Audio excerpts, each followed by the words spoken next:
چاہے جتنے بڑے ہو جائیں لیکن وہ اپنے آپ کو کم تر ہی سمجھتے ہیں. یہ انسان ہے جو اپنے آپ کو بڑا مانتا ہے, کچھ ہے نہیں, پھر بھی یہ سوچتا ہے کہ مجھ جیسا تو کوئی ہے ہی نہیں. اور لوگوں سے جب ملاقات کرے تو لوگوں کو کم تر جانتا ہے اور خود کو اچھا جانتا ہے. دنیا کا حال ہے. انہوں نے کہا کہ ہر کسی سے ملتے تھے تو کہتے یہی تھی کہ یہ انسان مجھ سے اچھا ہے, لیکن جب یہ منظر دیکھا تو آپ نے کہا کہ اس سے تو میں اچھا ہوں. آپ نے کہا اس سے تو میں اچھا ہوں.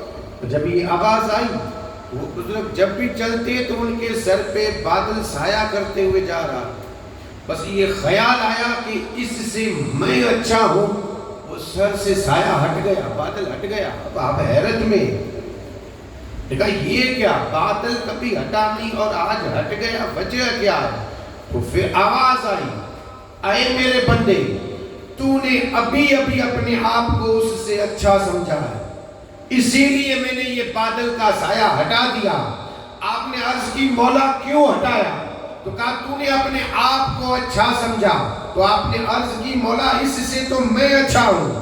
دیکھ, اس نے ایک عورت کو اپنی گود میں لٹایا ہے, اس کے ہاتھ میں شراب کی بوتل ہے اور یہ شراب کی بوتل سے اسے شراب پلا رہا ہے. میں ایسے گناہ نہیں کرتا, اسی لیے میں نے کہا کہ میں اس سے اچھا ہوں. آواز آئی میرے بندے, جو تو دیکھ رہا ہے حقیقت میں یہ نہیں, وہ عورت جو ہے یہ کوئی اور نہیں, اس کی ماں ہے, اور اس کے ہاتھ میں جو بوتل ہے وہ شراب کی نہیں, اس میں اس ماں کی دوائی رکھی گئی اور وہ دوائی پلا رہا ہے. تو جو مشاہدے میں ہو وہی حقیقت میں ہو, یہ ضروری نہیں. دکھائی کچھ اور دیتا ہے, حقیقت کچھ اور ہے. یہاں کا بھی حال وہی ہے. ہم جہاں بیٹھے ہیں یہاں کا بھی حال, ہمیں نظر تو یہ آ رہا ہے کہ ہم اپنے گاؤں, اپنے محلے میں, اپنے جماعت خانے میں بیٹھے ہیں. میں آپ کے سامنے بیٹھا ہوں, آپ میرے سامنے بیٹھے ہیں. یہ ہے مشاہدہ, یہ ہے, یہ نظر ہمیں آتا ہے, لیکن حقیقت میں یہ نہیں. حقیقت یہ ہے کہ ہم سب عبد القادر جیلانی کی نظر میں بیٹھے ہیں, غوث اعظم کی نظر میں بیٹھے ہیں. غوث اعظم کی نظر ہم سب پر ہے. اس بات کی دلیل چاہیے تو خود غوث اعظم فرماتے ہیں کہ میری نظر اللہ کے تمام شہروں پر ہے, تمام شہروں پر. اور خود فرماتے ہیں میرے لیے یہ دنیا یہ چیز ہے کیا, زمین. تو آپ نے فرمایا جیسے ہتھیلی, اور ہتھیلی میں رائی کا دانہ, ہتھیلی میں رائی کا دانہ رکھیں تو کتنی چھوٹی نظر آتی ہے. غوث اعظم کے لیے یہ دنیا صرف اتنی ہے جیسے رائی کے دانہ, یعنی آپ کی نظر سب پہ ہے. اور جب غوث اعظم کی نظر پہ ہیں تو ہمیں کوشش یہی کرنی چاہیے کہ ہم ان کی نظر میں جچ جائیں. یہ کوشش ہمیں کرنی چاہیے. جب نظر میں ہیں تو نظر میں جچ جائیں. جچیں گے کب؟ جب شریعت کے پابند ہوں گے, غوث اعظم کے فرمان پہ عمل ہوگا. غوث اعظم نے جو رستہ بتایا اسی راہ پر جب چلیں گے تو پھر ہم غوث اعظم کی نظر میں جچیں گے. اور جو بندہ غوث اعظم کی نظر میں جچ گیا وہ دنیا اور آخرت میں بچ گیا. تو دنیا میں بھی بچ گیا اور آخرت میں بھی. تو کوشش کریں ہم غوث اعظم کی نظر میں جچ جائیں. دعا کریں اللہ تعالیٰ ہمیں ایسا بنا دے کہ ہم غوث اعظم کی نظر میں جچ جائیں. میں عرض یہ کر رہا تھا کہ تقریر بعد میں ہوگی. پہلے بات یہی تھی کہ ہم اس وقت بیٹھے ہیں غوث اعظم کی نظر میں, تو ہونا یہ چاہیے کہ بڑے ادب کے ساتھ, بڑے احترام کے ساتھ. ظاہر سی بات ہے دنیا کا جب یہ حال ہے کہ کسی بڑے آفیسر کے سامنے کھڑے ہوتے ہیں یا بیٹھنے کا موقع ملتا ہے تو کس انداز سے بیٹھتے ہیں.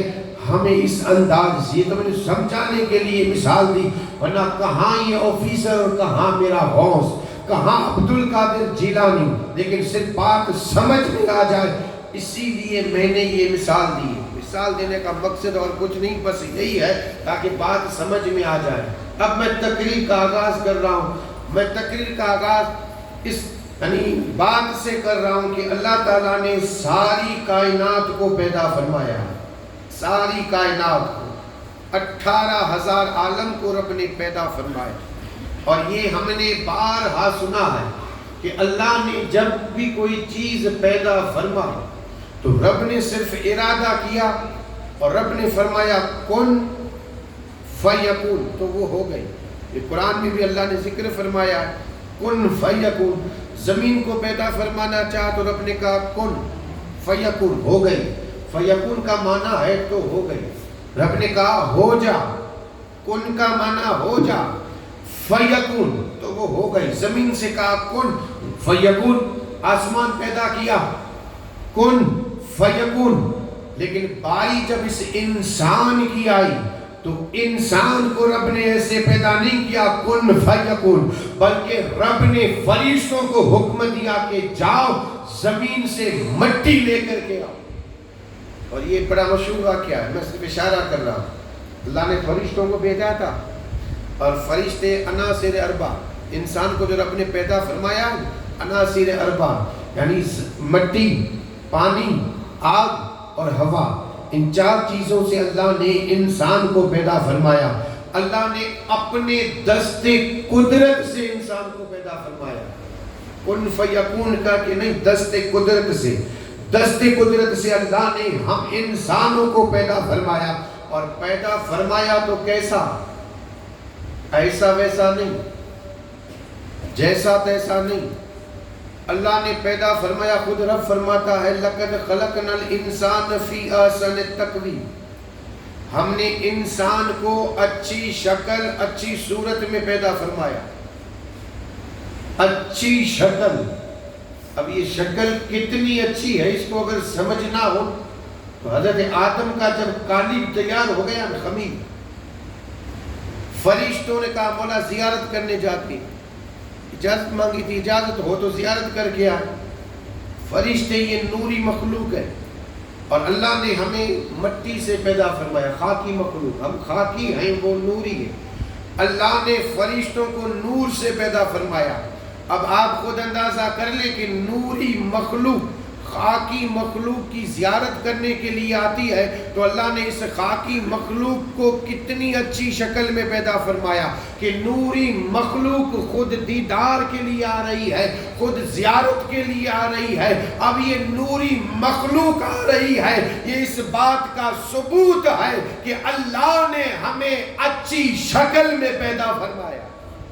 اللہ نے ہمیں اچھی شکل میں پیدا فرمایا، اور جب شکل اچھی دی ہے تو عزت اس سے بھی زیادہ دی ہے۔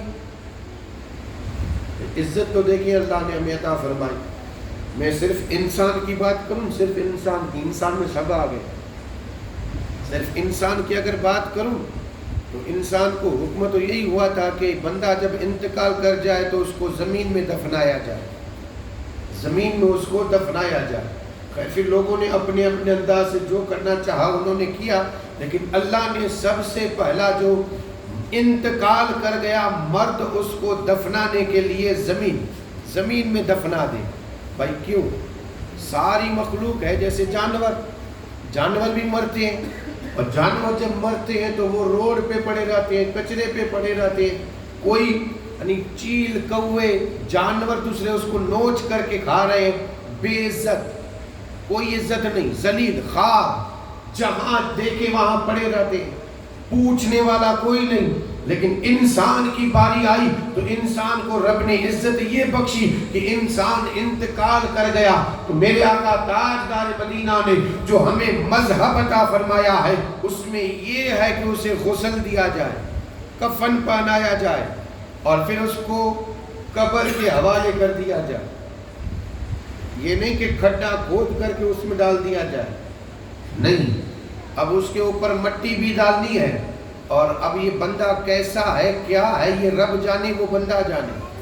ہمیں حکم نہیں، ہمیں تو حکم یہ ہے کہ اگر کہیں قبر گر گئی، جیسے یہ برسات کا موسم ہے اور قبریں گر جاتی ہے، ٹوٹ جاتی ہے، پانی اندر چلا جاتا ہے، اور ہم نے جو اس کے اوپر چپر رکھی ہے وہ ٹوٹ جاتی ہے، پتھر ٹوٹ جاتے ہیں، تو اب ہمیں حکم یہ ہے کہ اسے کھولا نہ جائے، کھولا نہ جائے۔ ہاں ایک شرط ہے کہ اگر آپ نے اس کو دفن ابھی کیا ہے، 3 دن نہیں گزرے ہے، اس سے پہلے اگر آپ چاہیں تو بہتر تو یہی ہے کہ نہ کھولا جائے، لیکن 3 دن کے اندر ہے تو آپ اس کو کھول کر کے اچھی طرح رکھ کر کے اور پھر اس کے اوپر مٹی ڈال دیں، لیکن حکمت تب بھی یہی ہے کہ اس کو کھولے نہیں بلکہ اسی کے اوپر آپ مٹی ڈال دیں۔ جو کرنا ہے اوپر سے کرنا ہے، اندر، کیونکہ ہمیں حکم ہی نہیں کہ اس بندے کے بارے میں ہم دیکھیں گے کیسا تھا۔ یہ عزت ہے، عزت، یہ عزت۔ اگر جانوروں کی طرح پھینک دے تو ہے وہ رہ نہیں سکتے، گھروں میں ہم رہ بھی نہیں سکتے اگر ہمیں جانوروں کی طرح پھینک دیا جائے۔ اور اگر یہ رب حکم دے دیتا کہ گناہ گار ہوگا، اب اس کو آپ باہر رکھو تاکہ اس کی بدبو سے لوگ پہچان لے کہ یہ گناہ گار ہے، یہ بھی نہیں۔ کیسا تھا کیسا نہیں، رب نے کہا یہ تمہارا کام نہیں، میں نے تمہیں عزت دی ہے، بس تم اسے قبر کے حوالے کر دو، اب میں جانوں میرا بندہ جانے۔ یہ رب نے عزت، اور اس کا بھی ذکر رب نے قرآن مجید نے فرمایا کہ عزت بھی ہے، لقد کرمنا بنی آدم، آدم کے سر پہ ہم نے عزتوں کا تاج رکھا ہے۔ رب نے کہا شکل بھی اچھی دے رہا ہوں تو عزت بھی اعلیٰ سے اعلیٰ، عزت بھی اعلیٰ سے۔ اب انسان کو عزت ملی، انسان کو اچھی شکل ملی، اللہ نے پھر انسان کو دنیا میں بھیجا، اور بھیجا اللہ نے ایک رستہ دکھایا، رب نے رستہ دکھایا۔ اب یہ رب نے کہا یہ رستہ سیدھا، تمہیں میں نے شکل بھی اچھی دی ہے، تمہیں میں نے عزت بھی دی ہے، اب تمہیں کام بس ایک کرنا ہے، سیدھی راہ پر چلنا ہے، سیدھی راہ پر، اسی کو کہتے ہیں صراط مستقیم، صراط مستقیم۔ رب نے فرمایا اسی راہ پر تمہیں چلنا ہے۔ اب یہ بندہ اس راہ پر چلا، اسی راہ پر، ایسا نہیں کہ نہیں چلا، ہم بھی کوشش یہی کرتے ہیں کہ اس راہ پر چلیں، اور ہمیں حکم بھی یہی ہے، سیدھی راہ پر چلنے کا حکم ہے، سیدھی راہ۔ اور جب انسان اس راہ پر چلا تو اس کے ساتھ ایک اور چلا، اس کو کہتے ہیں شیطان، شیطان بھی اس کے ساتھ چلا۔ اب یہ بندہ سیدھی راہ لے کر کے جا رہا ہے۔ شیطان نے رب سے وعدہ کیا تھا، رب سے کہا تھا کہ مولا قیامت تک زندہ رہوں، موت نہ آئے۔ اسے بھی پتا تھا کہ موت دینے والی ذات رب کی ہے۔ رب سے کہا مولا قیامت تک زندہ رہوں، رب نے کہا کیا کرے گا؟ تو شیطان نے کہا تیرے بندوں کو گمراہ کروں گا، سیدھی راہ پر بیٹھ جاؤں گا، اور اس رستے پہ جو بندہ نکلے گا مولا اس کو رستے سے بھٹکا دوں گا اور اسے اپنا ساتھی بنا کر کے جہنم میں لے جاؤں گا۔ میں کام یہی کروں گا کہ جو سیدھی راہ پر چلے گا اسے رستے سے ہٹا دوں گا۔ یہ شیطان نے کہا تھا۔ اب یہ بھی ساتھ چلا ہے۔ میرے آقا تاجدار مدینہ کی ایک حدیث پاک ہے، حدیث پاک کا مفہوم یہ ہے، میرے آقا نے فرمایا صحابہ کرام کو بٹھا کر کے میرے آقا سمجھا رہے ہیں، لکڑی اٹھائی، لکیر کھینچ کر کے میرے آقا نے فرمایا دیکھو یہ صراط مستقیم ہے، سیدھی راہ، لکیر کھینچ کر کے میرے آقا نے فرمایا یہ صراط مستقیم ہے، تمہارا کام ہے اس پر چلنا۔ اور پھر میرے آقا نے فرمایا تم چلو گے تو شیطان بھی تمہارا ساتھ، اور شیطان تمہارے ساتھ ہوگا تو وہ تمہارے لیے اس نے تمہاری دائیں جانب اور تمہاری بائیں جانب میرے آقا نے نشان لگائے، لکیریں کھینچی۔ میرے آقا نے فرمایا یہ رستے تمہاری دائیں جانب بھی ہیں، تمہاری بائیں جانب بھی ہیں، یعنی سیدھے ہاتھ کی طرف بھی ہوں گے، الٹے ہاتھ کی طرف بھی ہوں گے، سیدھی راہ بھی ہوگی۔ اب تمہیں نہ ادھر دیکھنا ہے نہ ادھر، کیونکہ وہ شیطان نے راستے بنائے، تمہیں یہ سیدھی راہ لے کر کے چلنا ہے، سیدھی راہ۔ اب یہ رستہ کہاں تک جاتا ہے؟ تو عرض کر دوں اگر کوئی بندہ سیدھی راہ پر چلا، بھٹکا نہیں، نہ ادھر دیکھا نہ ادھر دیکھا، اور یہ سیدھا چلتا رہا، تو ایک دن آئے گا کہ وہ جنت کے قریب پہنچے گا، اور پھر وہ جس دروازے سے چاہے جنت میں داخل ہوگا۔